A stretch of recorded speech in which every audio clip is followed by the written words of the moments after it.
I'm reviewing You Were Never Really Here, which got the top of the stack. Not because I really liked it, but I didn't really like any of these things.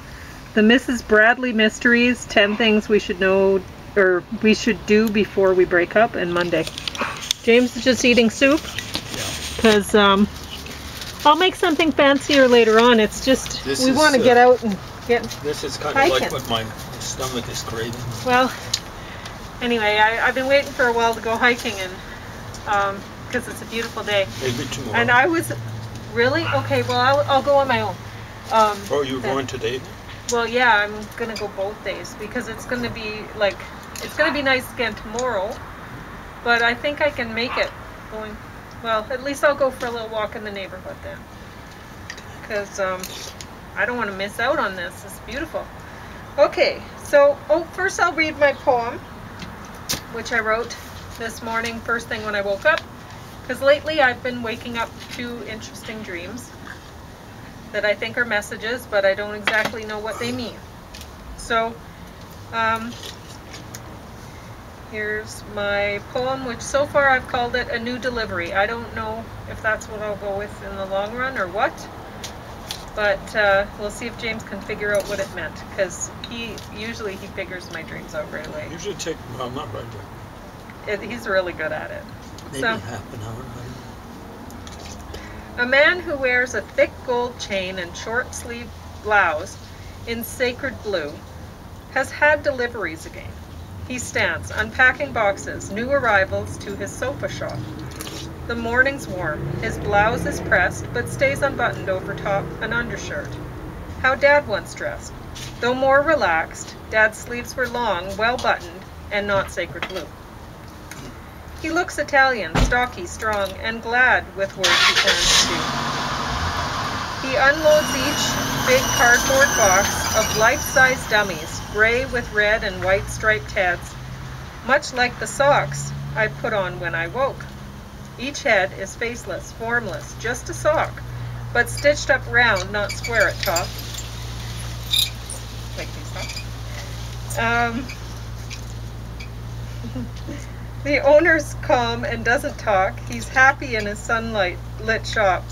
I only hear the cardboard sound as boxes open one by one. He places sock-like men around on furniture.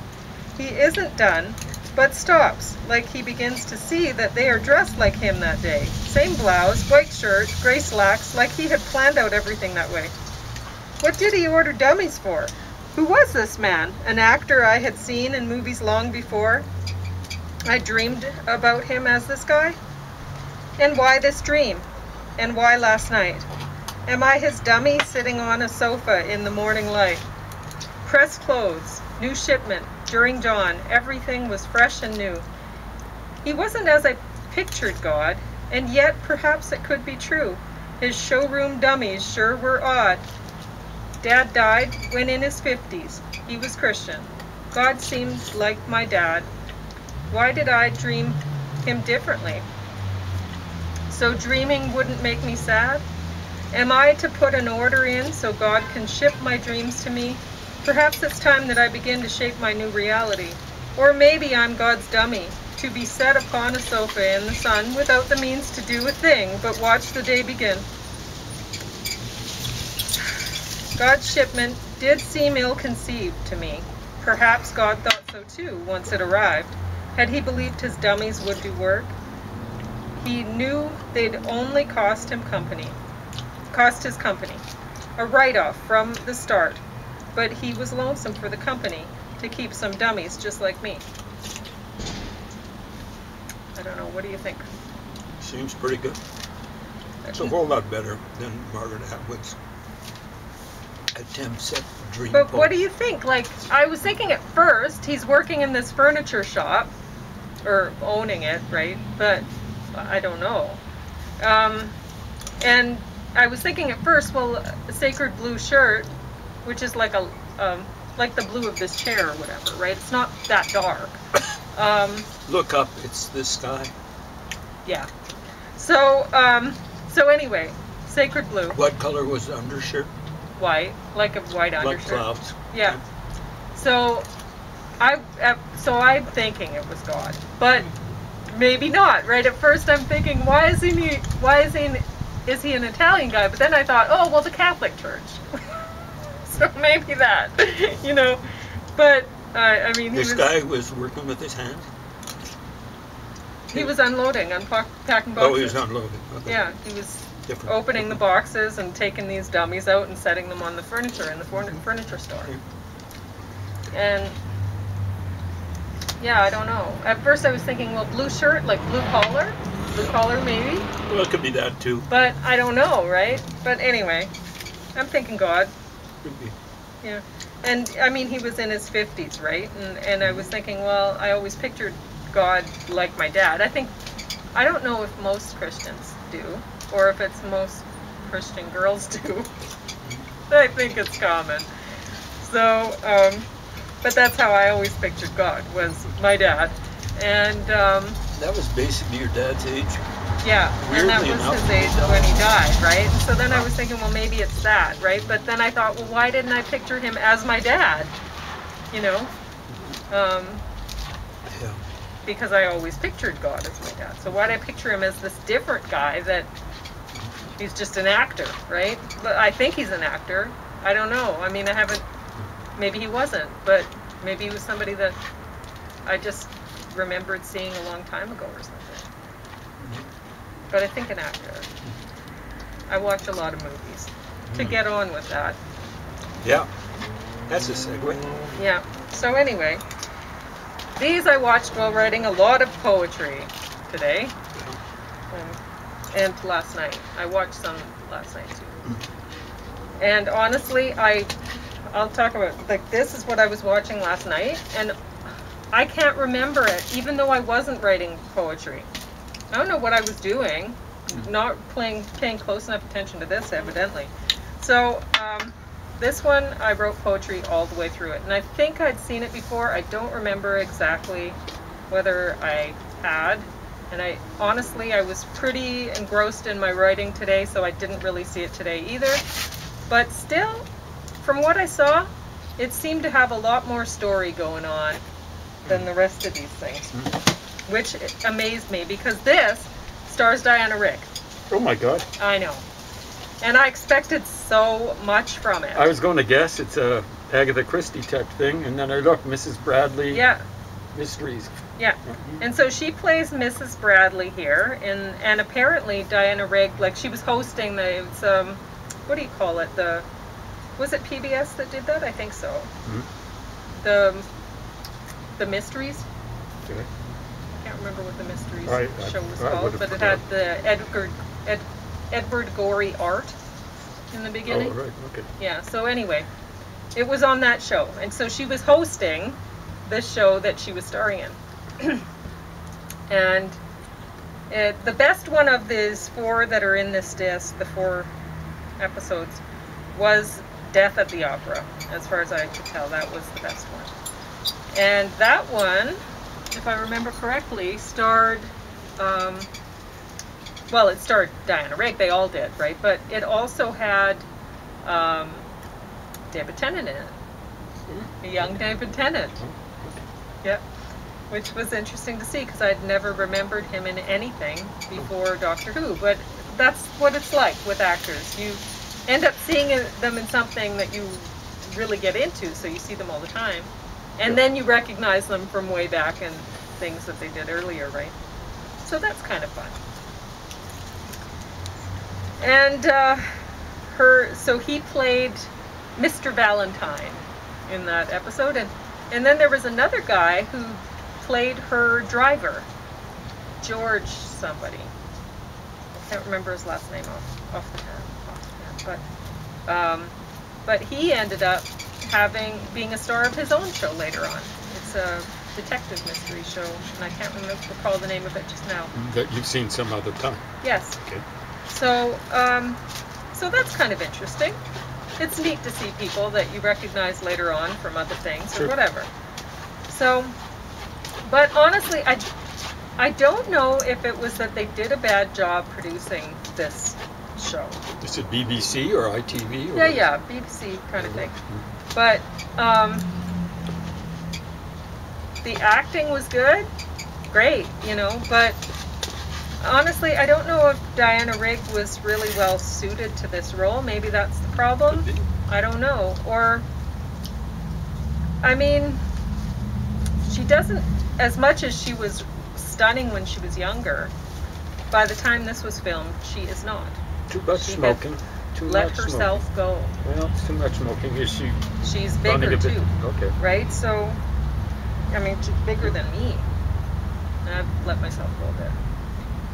But, yeah, she's just gotten too large. Like, people are saying, oh, you're so elegant in this. And I'm thinking, you don't look elegant anymore. You're looking like you need to drop a lot of pounds. Well, I like wouldn't look at it 30. like that. She's got to stop the smoking, to stop the ravaging on her face, and for exercise. It's just a matter of exercise. That's and all it is. once you get out there and just you can walk eat almost anything.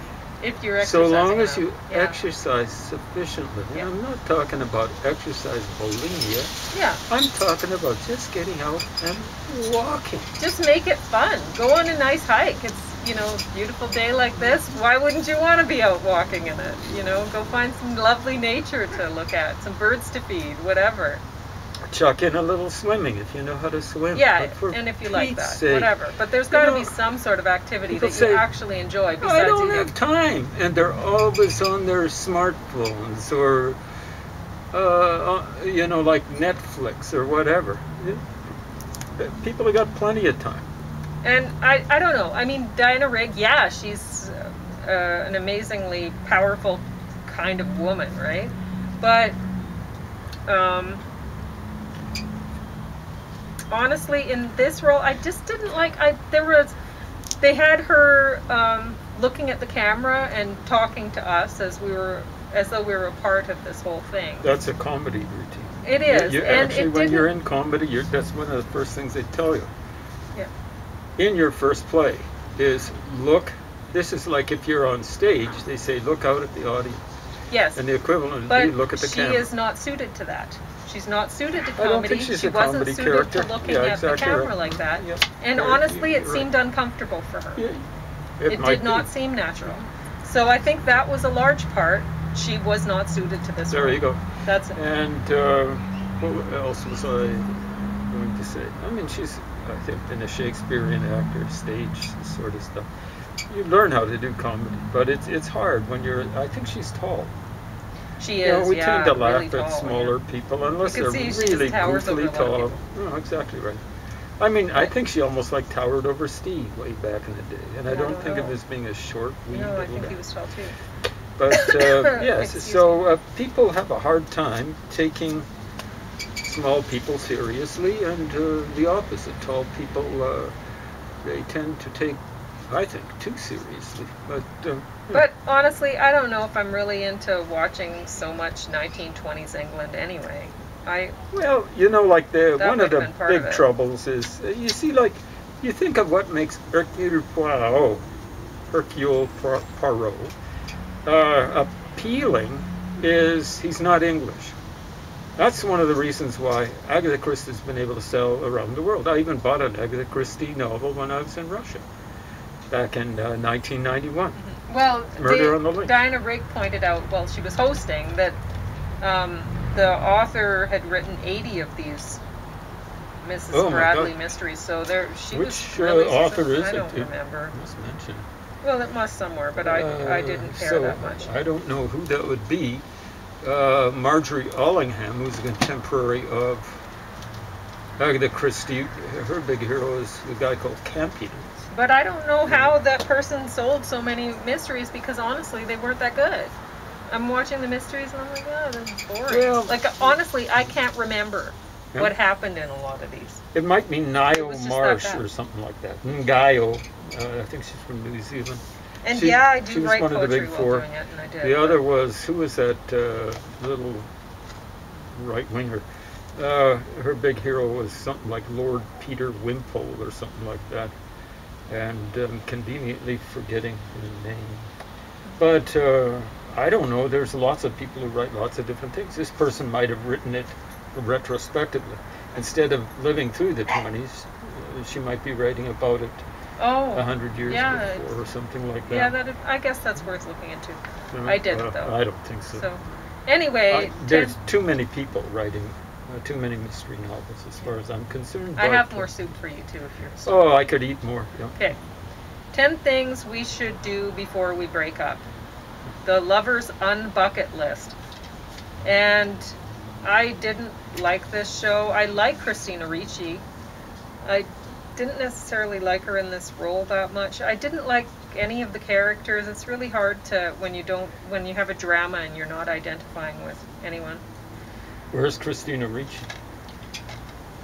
Okay, but anyway, they go on a first date and they make this list of things that they'll do before they break up. And right away, he's like, she says, oh, well, one of the things I want on the list is have children. And it's like, what? Have children before you break up? Like, that's a silly thing to put on the list anyway. My God. I mean, if you're planning to break up, don't have children. I mean, that's not don't do that to kids. Yeah. Whatever. So anyway, that's just awful. So that's terrible. And he's like, what? You want to have children with me now? I don't want to have children, you know, and this and that. Well, when you hear that, maybe find somebody else. Like, yeah, it's weird. They can't even agree on breaking up. And so they go through all of the things on the list, including the have the child. And then they actually break up. Do this stuff on the list? Yeah, they go through everything. Stupid. And but they. I mean, nothing. No one says that movies have to be anything about reality. Same thing with novels. I don't know. At the end, they said that she's doing well with her children, and oh my God, they're it's still not friends, based on so a real story, is it? May very well have been. I don't know. It wasn't worth watching in any case. Monday. This one got bottom of the stack. And it has this woman here. So I guess that's Denise Gow, or Go. How do you spell it? Wow. Van Gogh? I don't know. I guess it's Scottish. Well, this is set in Italy, and she has a whirlwind romance with a handsome guy, and they decide to get a place there and all that stuff, right? But they're not suited to each other. And that's two in as a row. much as he is a musician sort of person, and I think she's supposed to be a lawyer in this. I don't think musicians are suited to be with anyone, even themselves. He seems more responsible than she does. Oh my God, she's a lawyer. And yeah, apparently he has a child, and they're trying to get custody or something like that. And I mean, I was writing poetry, so I can't tell you exactly what was going on, but and they decide, you know, a night before or something like that, she decides to take her clothes off, and they decide they're going to ride through town on his moped naked and stuff, and it's like, really? So you're doing this before you have a meeting where you're supposed to seem responsible for a child, you know? It's just, it says on the back, sensual, funny, and above all honest. And honest. This is terrible. It's some aggressive propagandist idea of honesty. Of what romance is and stuff? Yeah, this honesty, is not. Reality, all this kind of caring garbage. for children. It's like, oh yeah, you're just going to wing it. We hang with drama types at university, and they're just clueless. Yeah. About all they're good for is relying doing, on the movie trivia. They're very good at movie trivia. They've seen lots of movies, right? Well, so far, I don't know if I can really tell you much about them after I've even just watched them. But I try my best. Some of them are really good. Some of them catch my attention. But this stack, not so much. So, anyway. That's it.